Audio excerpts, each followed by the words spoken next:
76 centimetre Hg চাপে এবং 27 degree Celsius উষ্ণতায় কোনো গ্যাসের আয়তন 200 সিসি। উষ্ণতা স্থির রেখে চাপ 38 সেন্টিমিটার এইচজি করলে তার আয়তন কত হবে? ঠিক আছে, এখানে একটা টার্ম ইউজ করেছে যে উষ্ণতা ফিক্সড। তোমাকে এখানে 27 ডিগ্রি সেলসিয়াস যেটা দিয়েছে এটা একটু তোমাকে জাস্ট মানে কি এমনি বলা হয়েছে, এটার কোনো ভ্যালু আমাদের কাজে লাগবে না এই অঙ্কের ক্ষেত্রে। তো প্রথমে আমরা কি লিখে নেব না, যা কিছু দেওয়া আছে এখানে আমাদের চাপ দেওয়া আছে, তো চাপ প্রাথমিক চাপ P1 সমান আমাদের কত না 76 সেন্টিমিটার এইচ। আর কি দেওয়া আছে না 76 সেন্টিমিটার এইচজিতে আয়তন ছিল 200 সিসি, তার মানে V1 সমান 200 সেন্টিমিটার সিসি বা সেন্টিমিটার কিউব।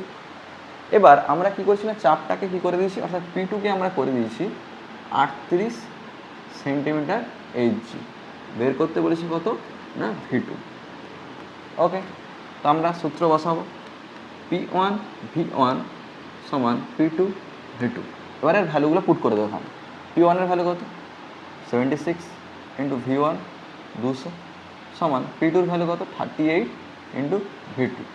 তাহলে আমাদের V2 আসছে V2 সমান 76 ইন্টু 200 বাই 38, এটা 2 দিয়ে কাটবে, তাহলে অ্যান্সার 400 সিসি।